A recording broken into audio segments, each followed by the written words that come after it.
नमस्कार दोस्तों, बी और ओन एस्ट्रोलॉजर के नए अध्याय में मैं मनीष कुमार आपका फिर से स्वागत करता हूं। जैसा कि पिछली वीडियो में हमने सीखा था कि कुंडली कहते किसे हैं, और आज के इस वीडियो में हम सीखेंगे कि कुंडली देखी कैसे जाती है।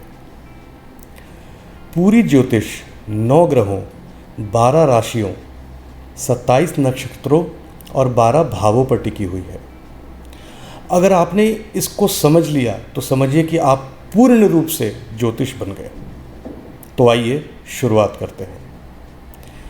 जब भी हम किसी लग्न कुंडली को देखते हैं, उसके सेंटर में ल या लग्न लिखा होता है। हर कुंडली में 12 खाने होते हैं, जिसे हम भाव या हाउस भी कहते हैं। हर भाव की अपनी खुद की एक पहचान होती है, जिससे हमें जातक के बारे में पता चलता है। तो आइए समझते हैं इन हाउसेस के नेचर के बारे में। कुंडली में जहाँ भी लग्न लिखा होता है, उसे फर्स्ट हाउस कहते हैं, और फर्स्ट हाउस रिप्रेजेंट करता है सेल्फ को, मतलब अपने आप को। इससे हमें जातक का रंग, रूप, आकार, स्वभाव, चरित्र, इन चीज़ों का पता चलता है। फिर आता है सेकंड हाउस, जो कुटुंब का होता है। इससे हमें पता चलता है कि जातक का परिवार, उसके रिश्तेदार कैसे होंगे, जातक की वाणी या उसकी भाषा शैली कैसी होगी। साथ ही साथ दोस्तों, ये धन लाभ का भी स्थान है। जातक का बैंक बैलेंस कैसा होगा, उसकी जमा पूंजी कैसी होगी, इन चीज़ों का पता भी हमें सेकंड हाउस से लगता है। अब बात करते हैं थर्ड हाउस की। थर्ड हाउस से हम मेहनत, परिश्रम, इन चीज़ों का घर माना गया है थर्ड हाउस को। यहाँ से जातक का साहस, पराक्रम, उसकी डिज़ायर के बारे में पता चलता है। साथ ही ये जातक के छोटे भाई बहनों का भी घर है। अब बात करते हैं फोर्थ हाउस की। फोर्थ हाउस कुंडली का सबसे इम्पॉर्टेंट घर माना जाता है दोस्तों। इसे हम माँ का स्थान भी कहते हैं।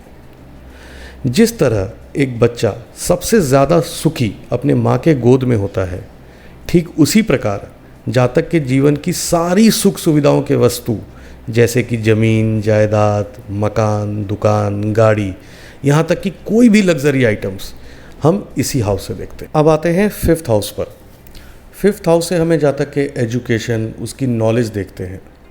जातक के बच्चे कैसे होंगे, उसकी पहली संतान बेटा है या बेटी है। साथ ही दोस्तों, लव अफेयर्स के लिए भी हम इसी हाउस को देखते हैं।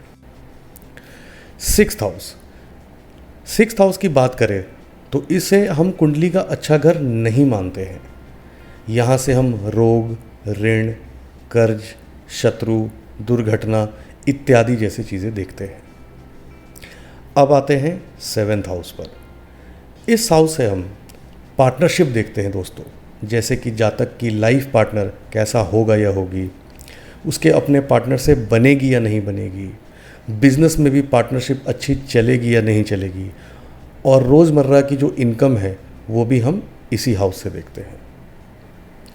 अब आते हैं एट्थ हाउस पर। एट्थ हाउस अगेन दोस्तों कुंडली का अच्छा घर नहीं माना जाता है। ये मृत्यु स्थान है। यहाँ से हमें मृत्यु के समान होने वाले कष्ट और कठिनाइयाँ देखते हैं।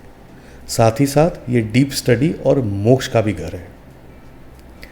Ninth house. नाइन्थ हाउस को हम भाग्य स्थान के नाम से भी जानते हैं। ये पिता का घर भी माना जाता है। इससे हमें पता चलता है जातक के अपने पिता से कैसे रिश्ते रहेंगे, उनसे बनेगी या नहीं बनेगी, पिता का कितना साथ रहेगा इत्यादि। बात करते हैं टेंथ हाउस की। टेंथ हाउस बहुत ही इम्पॉर्टेंट घर है दोस्तों। यहाँ से हम जातक का करियर, प्रोफेशन, बिजनेस, मान सम्मान देखते हैं। जातक कब कितनी अच्छी नौकरी करेगा, किस फील्ड में करेगा, नौकरी में तरक्की कब होगी, इन सारी चीज़ों का पता हमें टेंथ हाउस से चलता है। 11th हाउस की बात करें तो ये लक्ष्मी स्थान होता है। 10th हाउस से किए गए कर्मों से जातक कितना धन अर्जित करेगा, उसकी फाइनेंशियल कंडीशन कैसी रहेगी, ये सारी चीज़ें हम 11th हाउस से देखते हैं। 12th हाउस, जो कि कुंडली का आखिरी खाना होता है, इसे भी हम अच्छा नहीं मानते। ये फिजूल खर्चों का घर माना जाता है, जैसे कोई भी अनवांटेड एक्सपेंसेस, जैसे कि डॉक्टर, दवाइयाँ, हॉस्पिटल्स के चक्कर, किसी वाद विवाद में फंसना, कोर्ट, पुलिस, यहाँ तक कि जेल, ये सारी चीज़ें हम 12th हाउस से देखते हैं। इस हाउस की एक अच्छी बात यह है कि अगर किसी को फॉरेन कंट्री में सेटल होना है तो हम इसी हाउस की स्टडी करके बताते हैं कि जहाँ तक कि फॉरेन कंट्री में सेटलमेंट होगी कि नहीं होगी, और होगी तो कब होगी। तो ये थे दोस्तों कुंडली के 12 घरों के बारे में। आप इन घरों को अच्छे से समझ लें या याद कर लें, ताकि जब कभी आपका कोई मित्र आपसे बोले उसके जॉब में कोई प्रॉब्लम आ रही है तो बतौर ज्योतिष आप उसे बता सके कि उसके 10th हाउस को अफेक्ट करने वाले वो कौन से ग्रह हैं और कब तक उसे अपनी समस्या का समाधान मिल जाएगा। आज के इस वीडियो में इतना ही।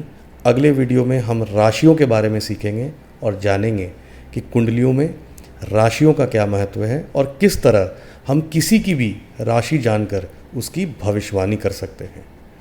तब तक अपना और अपने परिवार का ध्यान रखें और बड़े बुजुर्गों का आशीर्वाद लेते रहें।